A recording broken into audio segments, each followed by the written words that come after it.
Kyava ku kiwo olunaku luno olwaleero akutuusiddwako omuzaana Bayiga Masengere omuzira mpindi ono nno omuzukulu w'omutaka Mazige emuyenje mu Busiro bw'atyo asinziira mu kyondo ky'Abawarabu. Kyava kuki akawunga okukayita akawunga? Mukwano gwange nateera nziza okubatabaala kubanga omunafu atabaala mulima. Bannange mumponyeze ekinnembe eky'ejjolonga nange nfunye essaki ate nzire mu lwazisa ennama ekyaggwe. Olwaleero tebimbuze ebyabula ab'emityana okuyisa ettanda ewa Walumbe, era sigenda kwogera lujerengu bannasingo lwe baayogera baali 2,000 ate ne bawoza nti ate tunaasula mu kiyonjo. Saagala kufuuka njoga buli obusolo obukabira mu bibira by'ekyaggwe ng'obudde bubuna emiwabo, wabula njagala kaneyanguye anti bagamba mukome wano tweyanguye ng'omugenyi anaakyama ewalala. Bassebo ne bannyabo kambatabaale kubanga omunafu atabaala mulima anti ne kiwajja okulaba okyekkanya amaaso g'omunya gekkanya omunyale. Kyava kuki akawunga okukayita akawunga? Bassebo ne bannyabo akawunga kano yemu ku mmere kakati munnange eriibwa wano mu Buganda. Munnange njogedde bwe nti olw'ensonga nti ensuku zonna zaasaanawo kubanga emmere y'Omuganda ow'edda lyabeeranga ttooke, era kana akawunga munnange kaaliibwanga nsolo ewaka ezo ezaalundibwanga omusajja Omuganda, gamba ng'embizzi n'ensolo endala ze baawanga akawunga kubanga n'embwa y'Omuganda teyalyanga kawunga lwakiri yalyanga lumonde. Kale nno munnange omusajja Omuganda bw'atyo ng'emmere ye lyabanga ttooke, naye kati ensuku zonna zaasaanawo ate munnange kati akawunga munnange ke kaliibwa. Era y'ensonga lwaki oyita ku musajja Omuganda alina ekika n'omugamba ssebo ng'oyanguyirira olaga luddawa, n'agamba kimu nti bannange ngenda kunoonya kawunga k'abaana. Kale nno abantu bagenda kukolerera kawunga baava ne mukolerera enkuta y'ettooke, kati akawunga ye baana baliwo era ye mmere kaakati munnange abantu gye balya.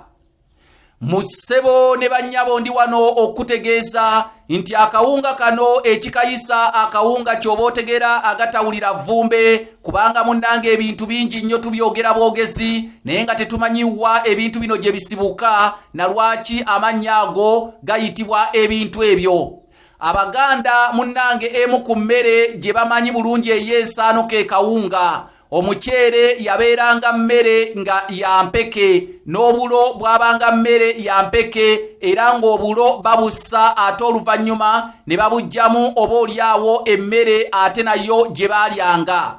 Kale nno mu mbeera efaananako bw'etyo, naye akawunga kano bwe katuuka wano mu Buganda bajjajjaffe baakeetegerezanga. Akawunga waliwo aka muwogo, waliwo akawunga aka kasooli ate n'akawunga akalala. Kati bajjajjaffe emmere endala yonna bayinzanga okugiwewa, gambanga obulo, gambanga n'omuceere n'emmere endala, naye munnange we baatuuka ku kawunga kano nga munnange tosobola kukawewa, ne we mwabangamu ate munnange ettaka munnange wagumanga n'oligoyeramu kubanga tewayinzanga kubeera nti nno okawewa ate ettaka olifuumuule live mu kawunga olwosigaza akawunga, era munnange ekayiikangamu ettaka munnange n'otandika okubeera ng'okawewa. Akawunga kano katandika okubeera nga kabeera nti nno kasaasaanyizibwa embuyaga, era munnange wayinzanga obutakwasaamu bwe wabanga oyina ttampeko y'akawunga wayinzanga obutakwasaamu, n'olw'ensonga eyo akawunga tebakawewa.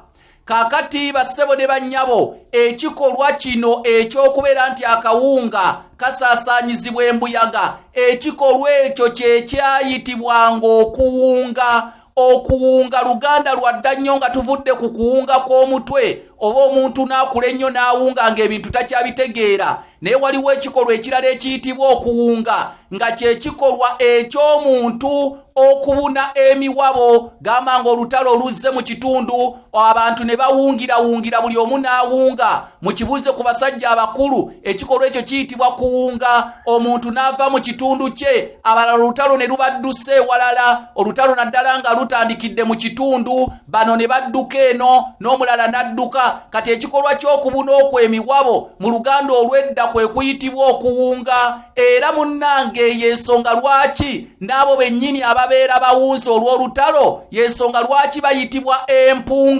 empunge mu Luganda olw'edda kakati n'akawunga kano ke babuusabuusa bakatwala okubeera nti empewo eno ekawunza ne kabeera nga kadde eno ne kafuumuuka buli kamu kagenda gye kagenze n'obeera nga tokwasizaamu akawunga akabadde awamu ne kawungawunga olw'empewo naye nga kiva ku maanyi ga mpewo nga bakigeraageranya ku bantu abawunga olw'olutalo nako kwe kukayita akawunga yensonga lwaki Omuganda emmere ey'empeke yagiwewanga naye ko tebaakawewanga. Nze Kanoonya Juma omulangira Nantatembeka afubutuka ebukerekere eyo mu Busiro.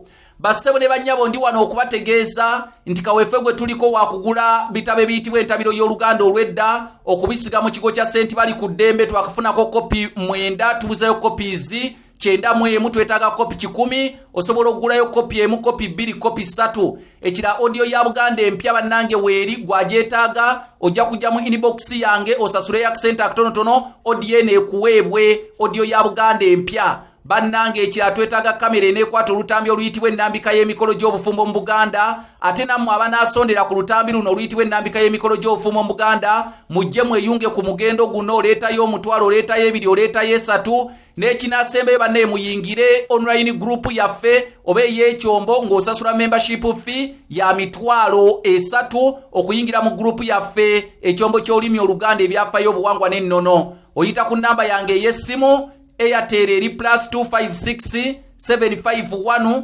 476 MTN eri +256 788 461 228 kangambe ekimu nti ebyobuwangwa by'ensi yaffe Buganda tulina okubimanya ne Ssaabasajja Kabaka empologoma ya Buganda wanga